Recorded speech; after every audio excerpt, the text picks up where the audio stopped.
Pittsburgh Steeler fans, welcome to this week's episode of Steelers Touch Down Under. I'm Matty Peverell, joined as always by my co-host Marky D, Marky Davison. Mate, it's been a couple of weeks and we're back. We're live. We're live on a Friday night in the US, or we might be coming at whatever time it is for those listening on the audio side of things, the Spotify's, the Apple Podcasts, the Stitches, Anchors, Patreons, all that sort of stuff. Pandora's. How you going? Yeah, good, Matty, mate. If it was Friday night in the US, you and I could be going out to the clubs, hitting the old bar scene up in Pittsburgh if you wanted to. Oh, if you're allowed to, because we're not allowed to, but if get a little bit permission from your soon-to-be wife. But otherwise, it'd be a bit of fun. No, she's fine with that stuff. She's good with that. Have a few beers out in the town and talk Steelers. It'd be all right. We would annoy every Pittsburgh resident. They would be like, "Can you just leave us alone? We're sick of talking about Steelers. Leave us alone." But Kenny Pickett, can you leave us alone? I don't know. I think we'd be the talk of the town, mate.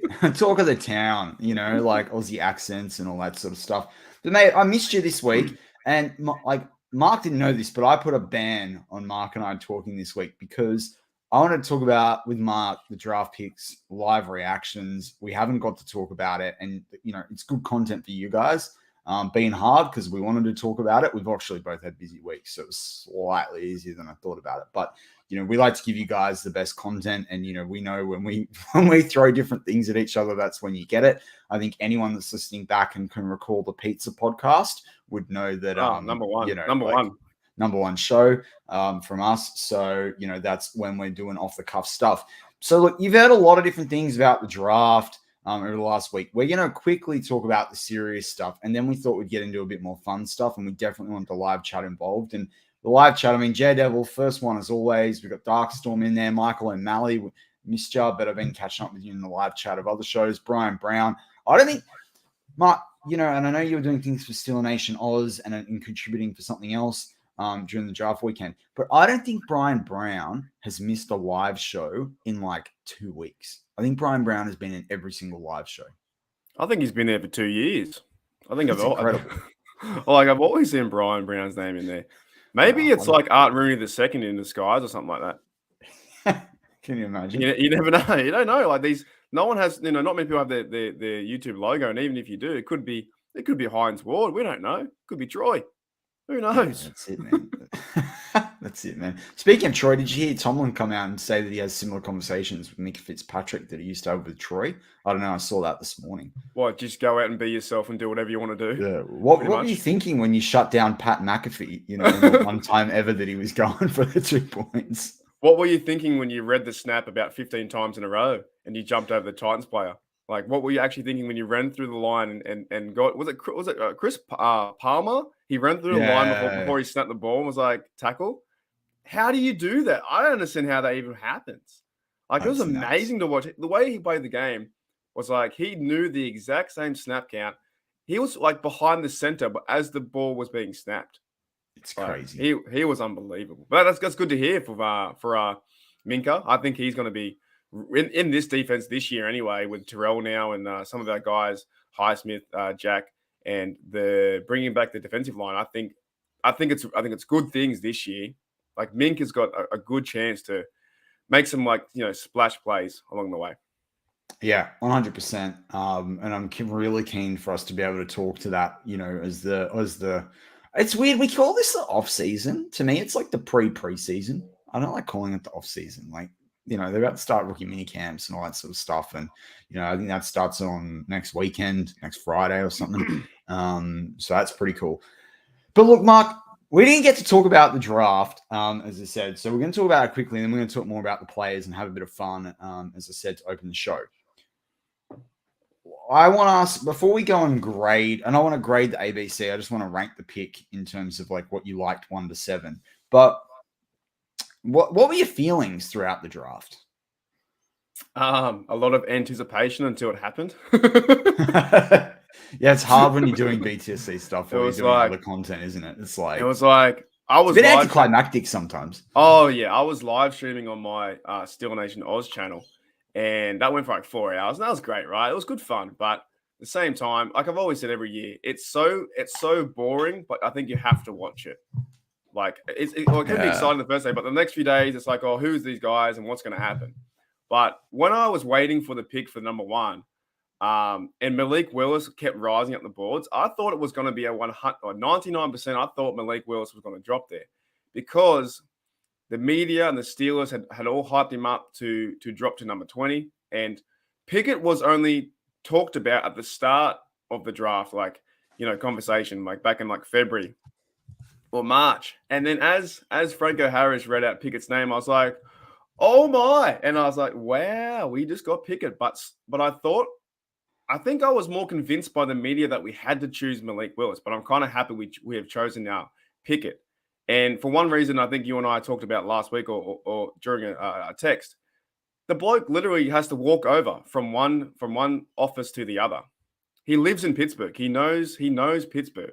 He's played in the stadium for 4 or 5 years. So that to me is very comforting. And I didn't think about it like before. Tomlin knows this player like the back of his hand. And what a brilliant opportunity.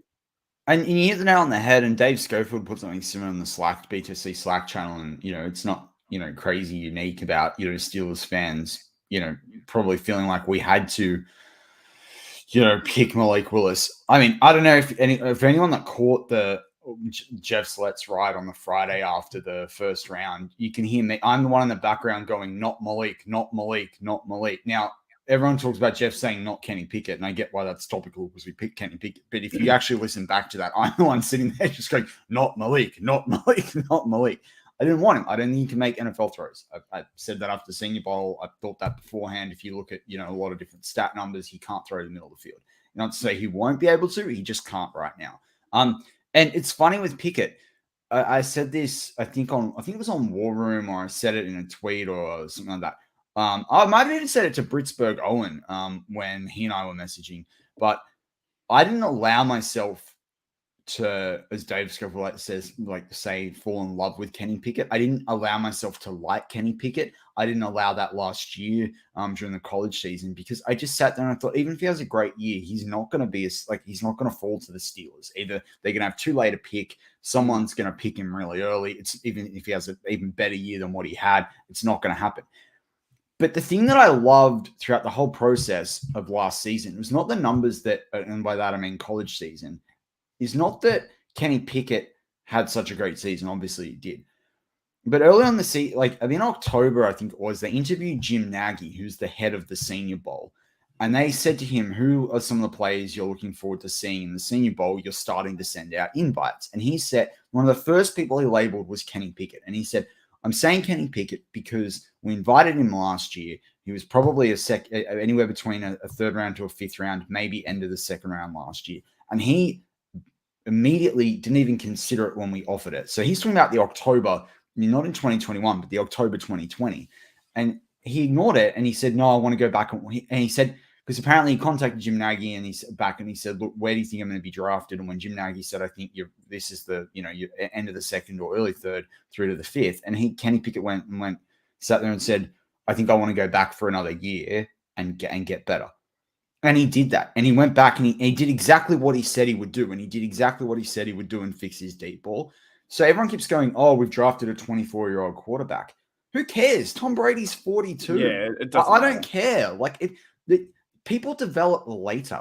Like there are plenty of I just think about the undrafted free agents that are Hall of Famers. Think about guys like your Mike Hiltons and your Ramon Fosters, right?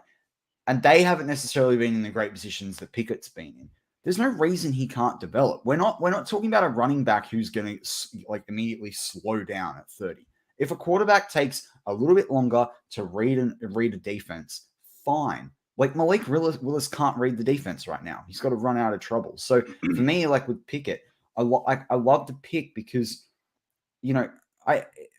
Jeff Hartman doesn't even know this. I talked about this with, I think, Jeffrey Benedict and Kyle Christ were the only ones left on one of the BTS Zooms for some of the draft picks last week. And I said to them, if the Steelers had picked Malik Willis, I would have offered to write an article on the BTSC website, and I don't get time to write usually, so it would have meant I would have had to really make some considerable more time in my diary or get no sleep one night or whatever. But I wanted to write an article that basically said the Steelers can never say they're in, that they want to compete every year, Because if you pick Malik Willis, you're using a first-round draft pick on someone that needs to sit for a year or two. That doesn't help us win now. Kenny Pickett helps us win now. And then I've seen comparisons to Mitch Trubisky. Oh, why would you get a player like Mitch Trubisky? I'll tell you why. It's common sense. Even if Mitch Trubisky wins the camp battle, if he gets injured, you're going to put in a quarterback that's completely different and has to run the offense differently. Like, I don't understand that there's criticisms of Kenny Pickett that actually, if you sit there as a logical human being and common sense, it actually doesn't make any sense. Like, he's the best quarterback by a country mile in this draft class. I don't know. Yeah, I think there's even one article too. I don't know what site it was. It might have been like Sports Illustrated or something like that. They called that Kenny Pickett was the worst pick overall in the NFL draft, and I was like, I don't agree with that. I think what we do. Oh, how about Dan Orlovsky criticizing him? Sorry, I didn't want to. I did not. But I just thought, you can't even. You don't even know what the end zone is, buddy. Exactly. That is, mate. I don't trust what anything Dan says because he got a safety, so he can go kick rocks. But what I was going to say was, look, in this day and age, look, we have on PTSC, we have so many podcasts a day. We're always talking Steelers. We're always doing this. So, in the fact is, imagine being a player getting chosen, and instantly you no matter who chooses you, what team, you become public enemy number one. You're bad. How are you bad? How does it make sense? You get chosen at 20, you get chosen at 1, you get chosen here, you go to Malik goes to the Titans, whatever. And instantly you're like, they got this guy, that guy, or whatever. It doesn't make any sense because we're in that, what have you done for me lately, league? And what have you done? We instant reaction of like, oh, this has to happen. We need to win today. We still haven't played a snap yet. And that's the thing I think maybe that in my old head being 32 and growing up in the 90s, I'm like, it's fine. It's fine. Let him develop and let him sit. Even if he does play, but let him just be part of the team. I think they're going to play Trubisky. Now thinking about it over the last few weeks, I think Trubisky will start, and then they'll bleed in Kenny Pickett here and there. And if Mason's still on the roster, he'll be backup number 3, and the other bloke will be on the practice squad. So I think it's a pretty good pick when you think about it, because we had a pretty good draft, and we'll talk about the rest of the draft. But overall, we can't say he's a really bad pick or he's a bad player, because he hasn't played yet with the Steelers. So we are too quick to judge, I think, with anything in this league, because I know for a fact that some Steelers fans out there, the minute that Trubisky throws an interception, they will go, put Pickett in. Then when Pickett starts and he fumbles, they'll say, put Rudolph in. And it'll be two small hands, and it will be... the thing that's interesting for me is everyone talks about, oh, Kenny Pickett's not as mobile. I went back and watched tape. He's a lot more mobile. In fact, one of my criticisms a little bit of Malik Willis is he's, wants to run it first, and I know when you're watching, select, plays from different tapes, you're not necessarily getting full perspective. But there were times I was like, Kenny, I need you to plant your foot, buddy. You need to calm down on the mobility, right? So, that's the thing I love. But before you enter the next part with these draft picks, is there a pick? Who was your favorite pick outside of round 1? Like, I'm not saying necessarily was your favorite pick, but who was your favorite pick rounds 2 to 7? Chris Oladurkin. That's 100% easy, mate. Really? I know we had him on the podcast the other day, but I've been trying to get him. I want him to do the Hadouken touchdown from Street Fighter. Hadouken, Oladurkin. He's my favorite. I don't know why. I just like that. Cool name.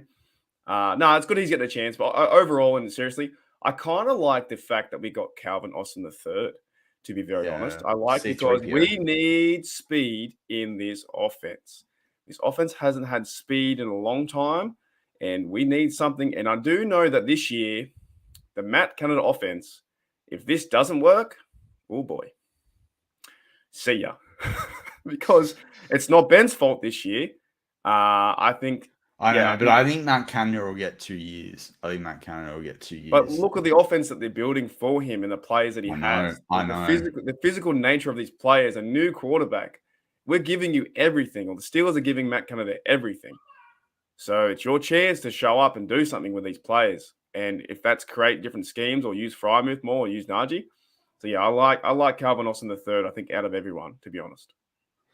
I think it's interesting take there on Kenny before I talk through mine, but Dill Widdett says if Kenny actually starts, though, that tells me that he's even more of a guy than we realize at the moment. I agree. Imagine if he does beat out people. Like, good on him. But I still think they'll sit him still for the first couple of weeks, depending on the way the schedule rolls out. I think they'll.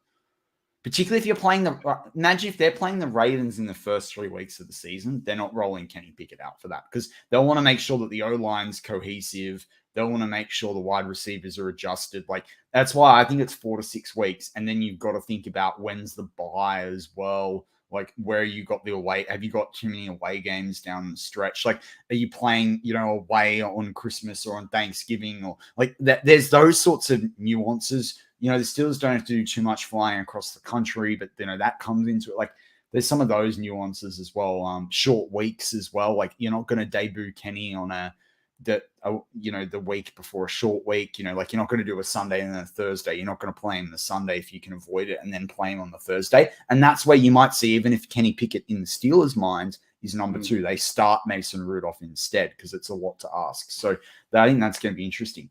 I wanted to say Calvin Austin III as well, but I really like DeMarvin Leal. Mm-hmm. And, like, I'm going for the positive. Like, I can see it not working out. But you got a guy that in mock drafts in January was a top 10 player, right?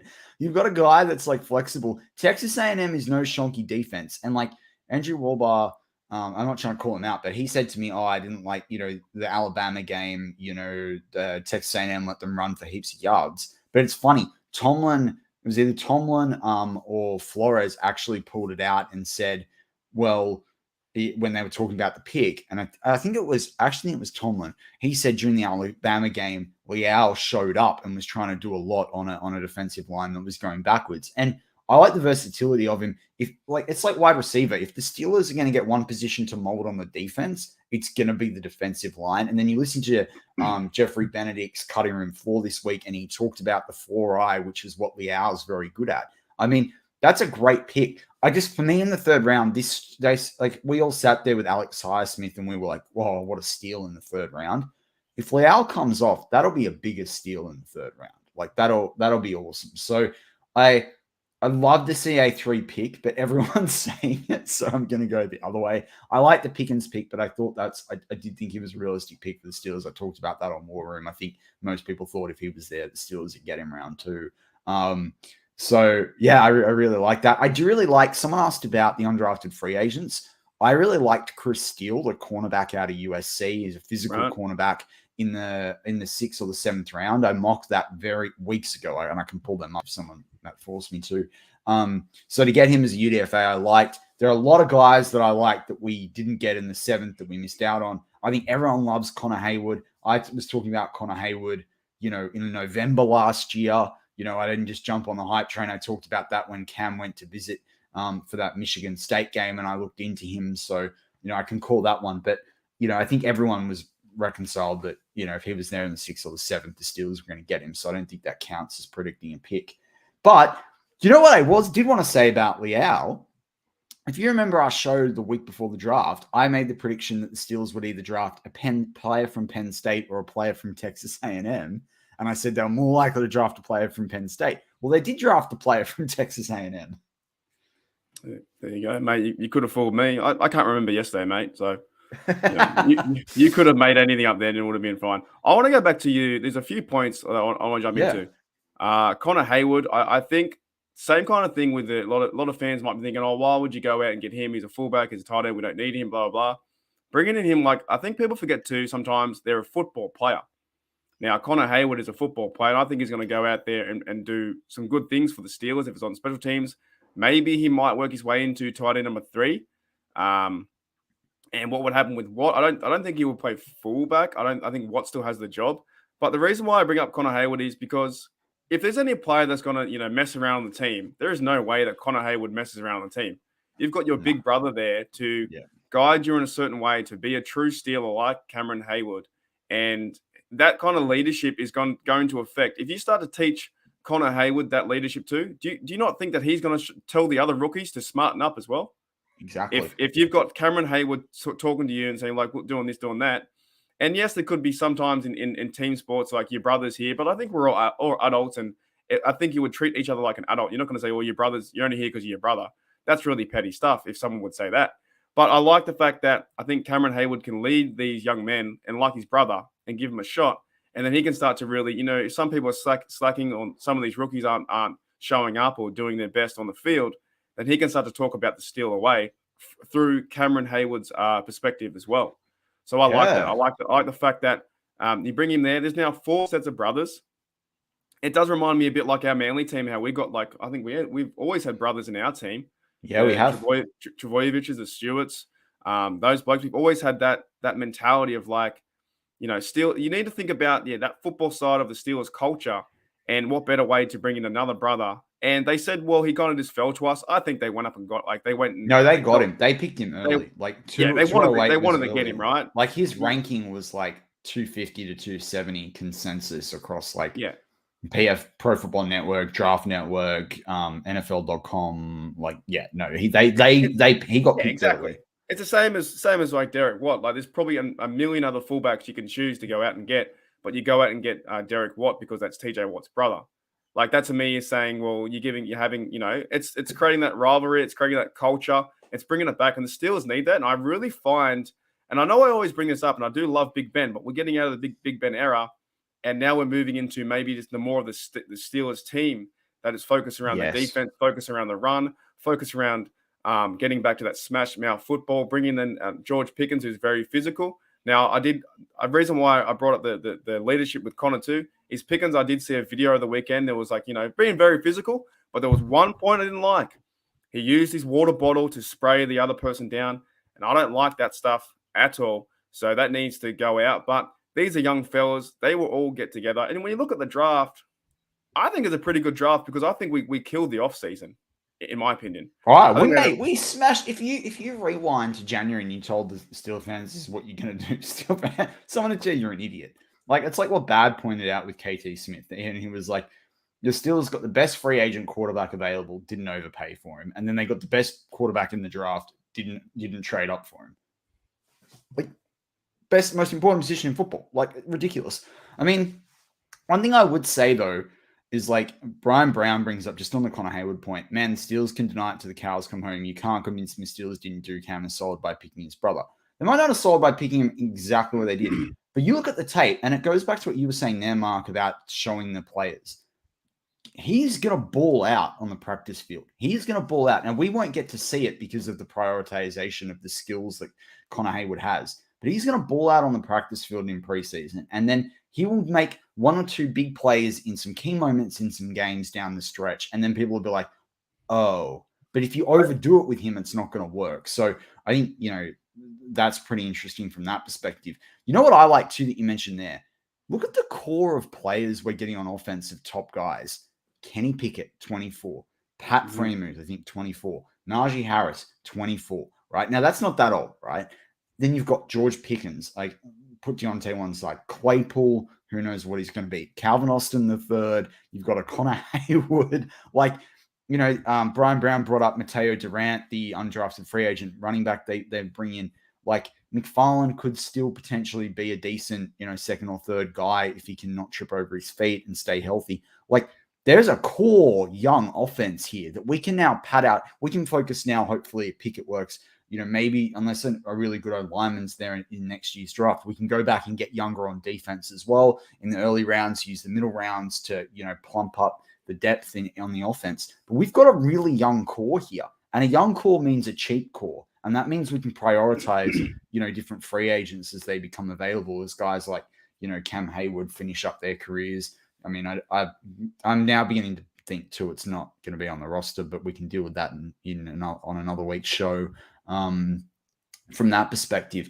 So what I want to do before we get into the fun stuff for the second part of the show, or the second, half hour, 20 minutes of the show, rank 1 to 7, 7 points being the highest, the picks, I want to, rank them in order. So out of 7 points, what would you give? So we can give 7 points, 6 points, 5 points, 4 points, 3 points, 2 points, 1 point, but only once, right? So one person can only get 7. Person can. So what would you give Kenny Pickett? Well, it's got to be number 1. Or 7 points, the most points. Oh, you want 7 being the most? Yeah. Okay. 7 points for Kenny Pickett. Okay, cool. I'm Yeah. going to give him 6 points. What about Pickens? Pickens. Well, you've made this really difficult, but I've got to remember what I said. Okay. I guess, oh boy, Just give him 5. 5. Okay. Yeah. Okay. So, look, could I use the same number twice or no? No.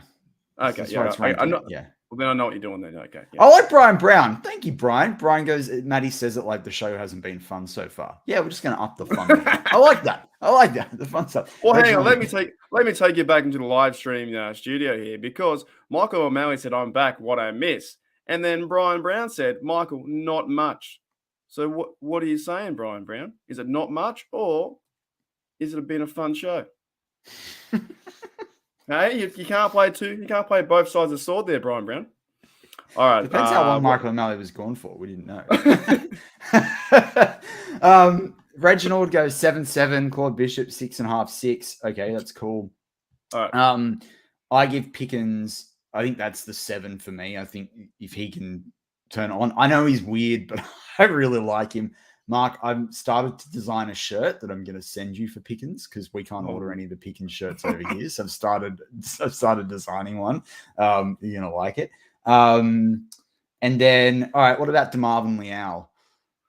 All right, so let's go 4.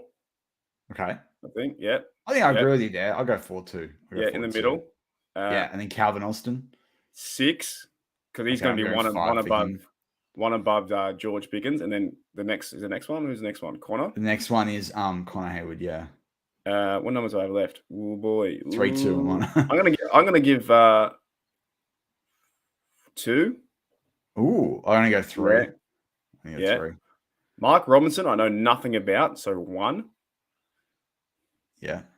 And then Chris Oladukin, 3, because his name's cool. I'm gonna go Robinson 1. I agree, just because he's raw, but I'm gonna regret it in the future. I know it. And then Oladukin, I'm giving 2 because, and I think it was Darkstorm or Brian Brown brought it up earlier. But they talked about Deal With It. Deal With It did it, and he said, "What do you guys think of Oladokin? We're going to use him to simulate quarterbacks like Alan Jackson and those guys. He's decent, which scares me even more for Rudolph." I agree. I think he's going to be the Josh Dobbs guy, the guy that plays on scout teams, really valuable from that 100%. perspective. And I said that to Owen. On Tuesday or Wednesday, and so that I think is really helpful for the Steelers. And I said it on War Room actually as well, because what I joked about was, even if you paid Oladokin $1 million a year just to be the guy that prepares you for Lamar Jackson, Josh Allen, and any other mobile quarterback each year, and you won the majority of those games, that's a good $1 million investment. I'm putting my hand up like the ball went out outside the court.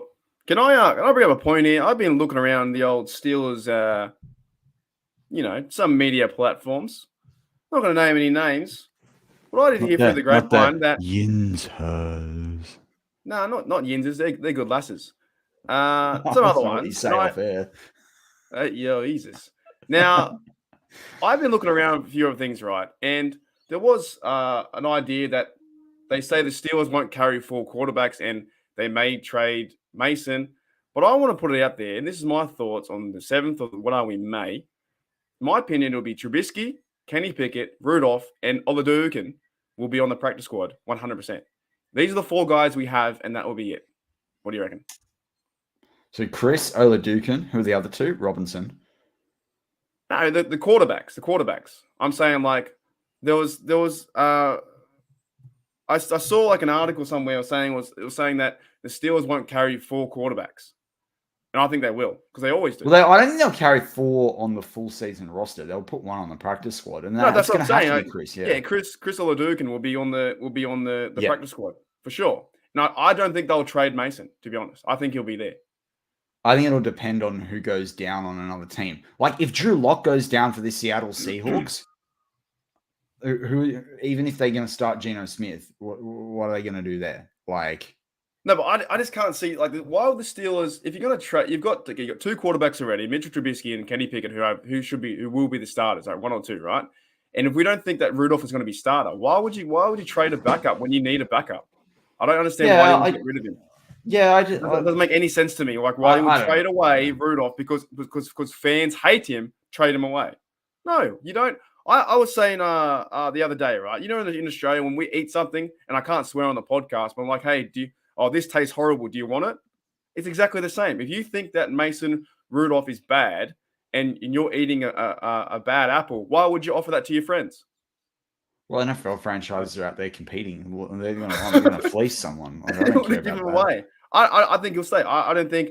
Yeah, I think he'll stay too. I think he'll stay because I think it's a bit of he knows the offense. He's worked with Matt Canada for 2.5 years now. Like all I'm saying though is if a team comes over and goes, "Hey, we're going to give you a 5th for Mason Rudolph," if you don't take it, you need your head read. But is that going to happen though? Because what teams will take that to make him starter?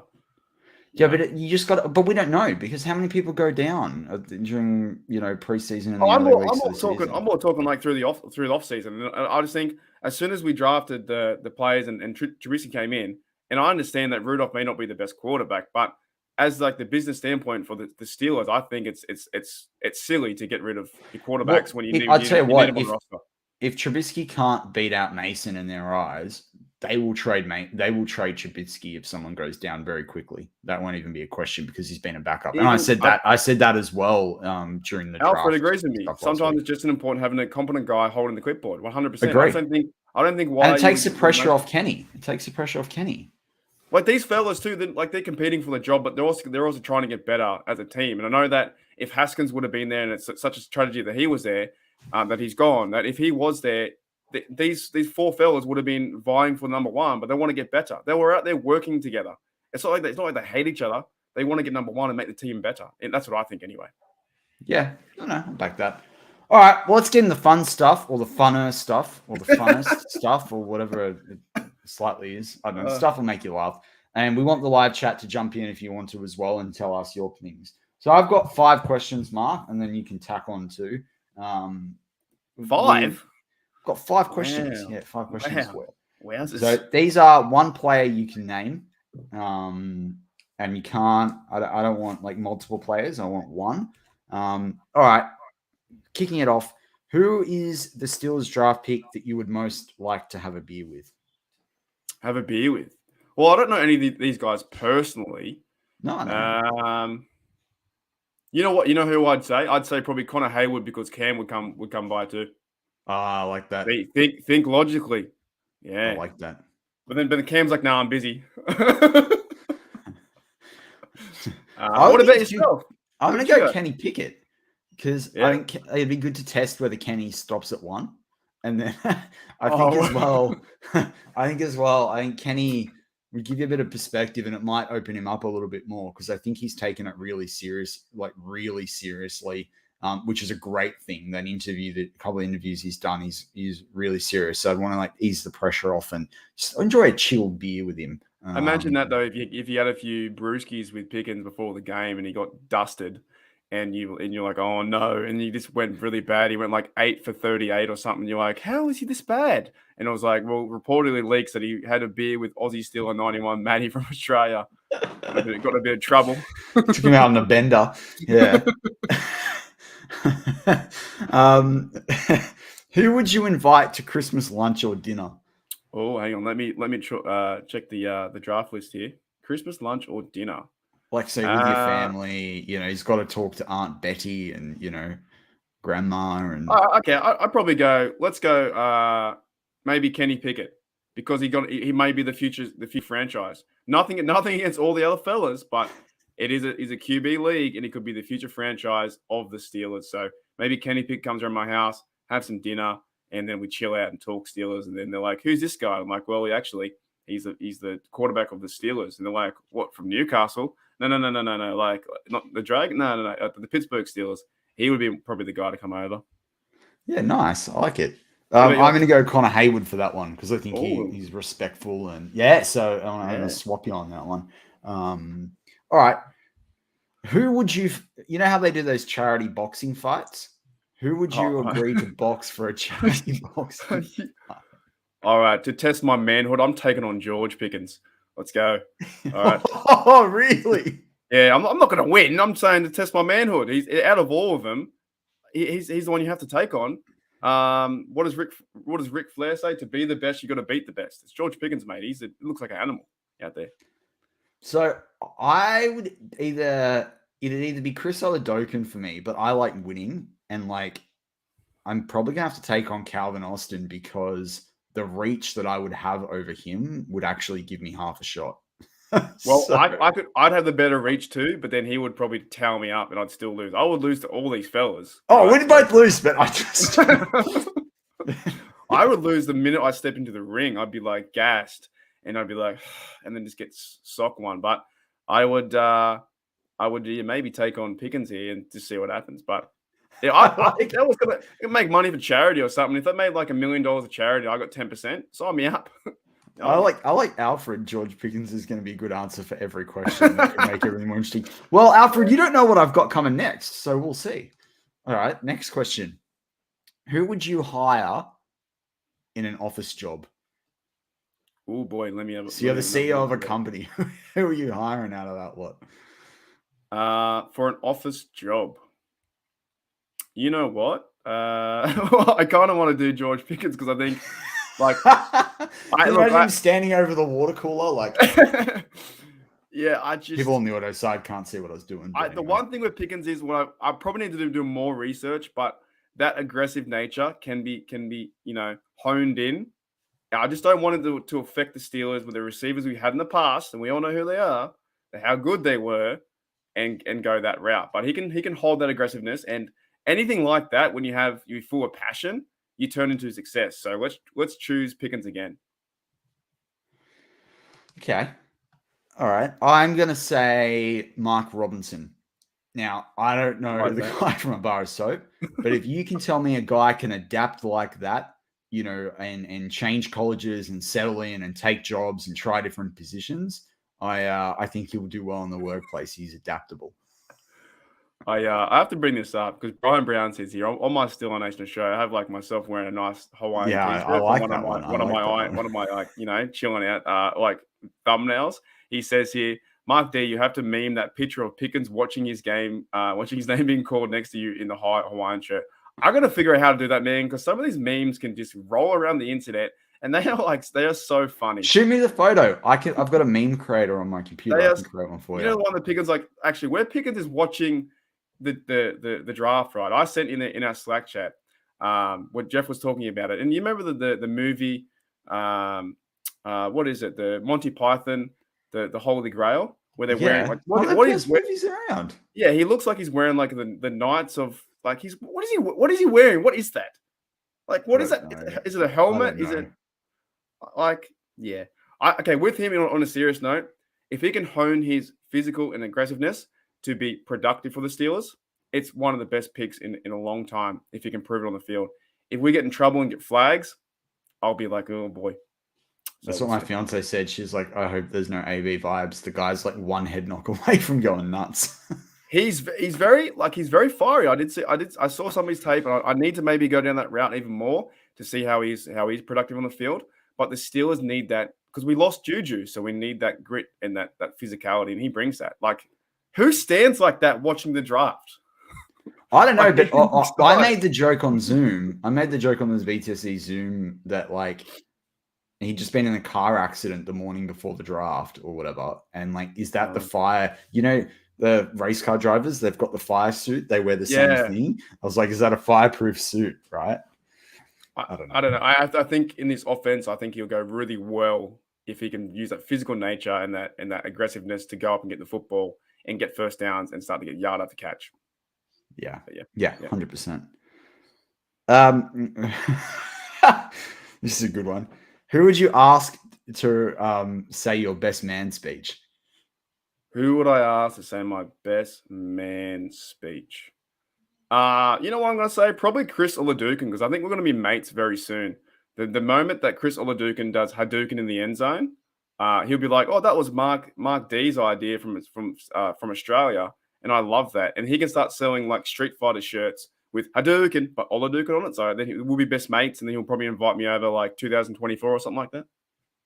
Or is it for my wedding or his wedding? Your wedding. Oh yeah, then I'll invite him over for 2024. Yeah. Okay. Who would you ask to read out your eulogy at your funeral? All right, hang on. Wait a minute. Well, boy, I'd really do like. I don't know who brought it up, but whoever said bring up George Pickens for every single one because he's so like passionate. I kind of want to just to do Pickens because I think from that meme what I saw was so funny, but you know what? We'll go with someone else. Let's go with Calvin Austin. He can do it while he's running, like running track or something. Just run past real fast. He was a good bloke like that, you know. What? What are you talking about? Like, because he's so fast. Calvin Austin's so fast. He can run by, yeah, Mike, like that, you know. He's like Roadrunner. Like Yeah, he can't do it standing still. He has to do it like running. So, okay. who would you go then? Best man speech. Am I allowed to go the same person? Yeah, because you pick Pickens. I'm going Pickens Pickett. is the guy. I'm going Pickett because I think he'll stay the course.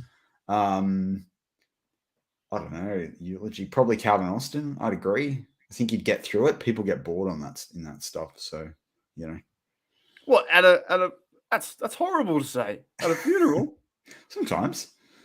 Yeah. Well, I guess the only. Unless you're gonna tell jokes, like when my grandparents passed, we had the honor of like my sister and I doing the joint eulogies for that, right? And like we told some funny like really funny stories that they did, and like a couple even like slightly crass stories. And it wasn't, I would say slightly crass because some people like, oh, you don't really like. One of them I had to swear in a church, right? And people were like, oh, you don't do that.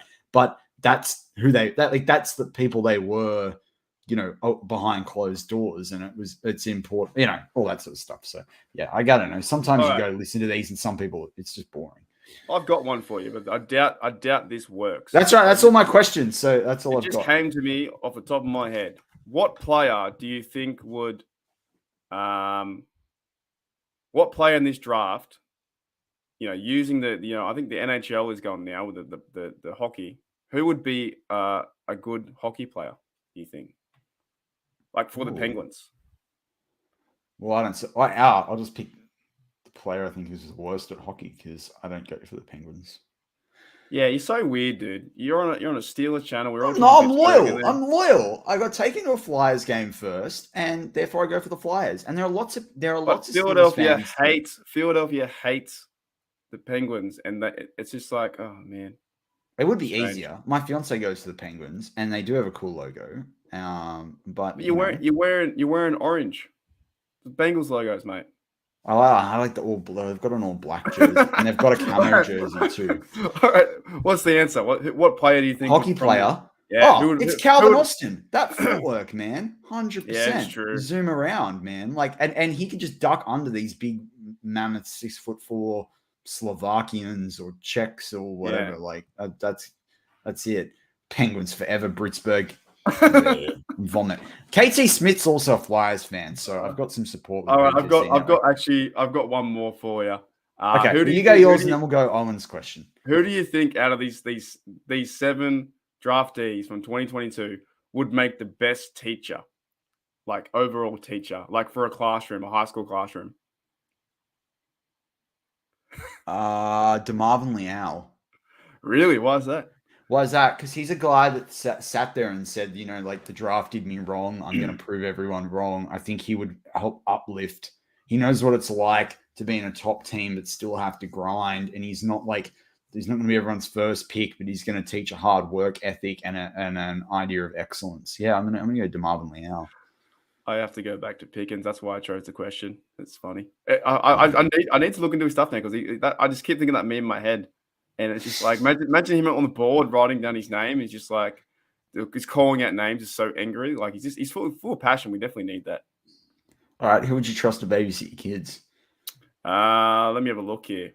Connor Hayward, man, because he's got good family behind him for sure.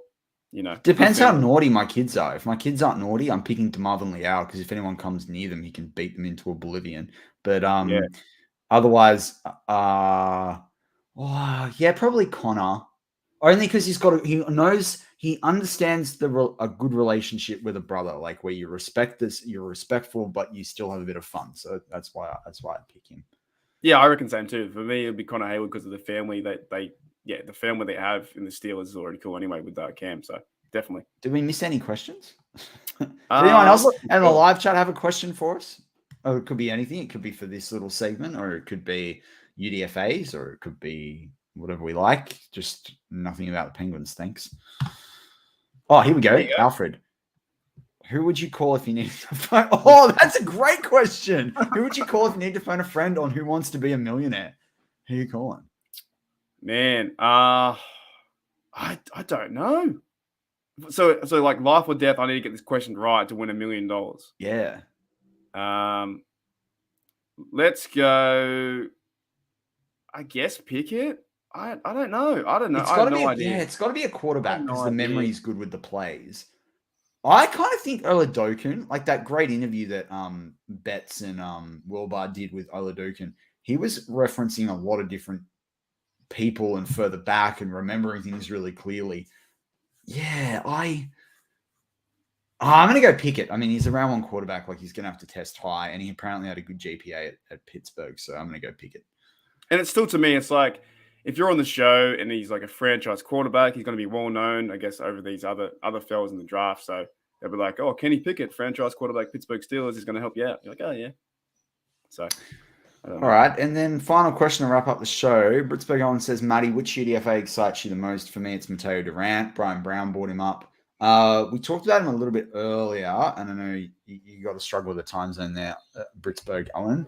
But my guy with the moment, the UDFA the Steelers have signed was Chris Steele, the cornerback out of USC. But I don't mind the lineman they got out of UNC as well. So what about you, Mark?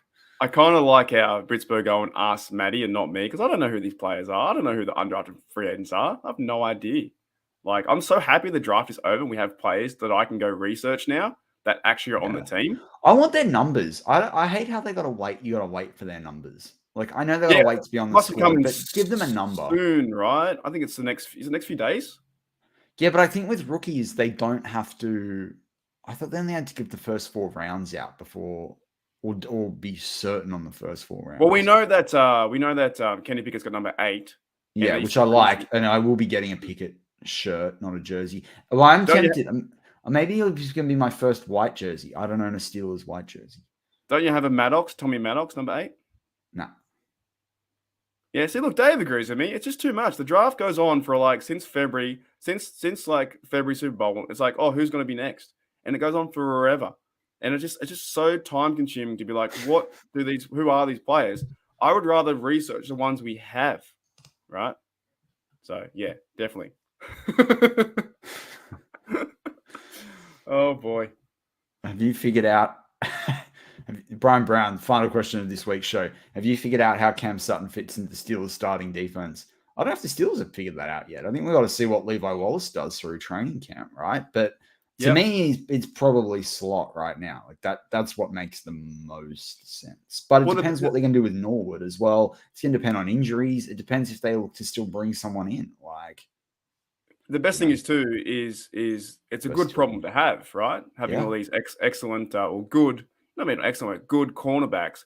It's a good problem to have Cam Sutton now, the other fellas in front. So I like our defense, man. I really do. I think this is a good year this year. I probably say it every year, but this feels like, to me, top 10 defense, and we are going to make some noise.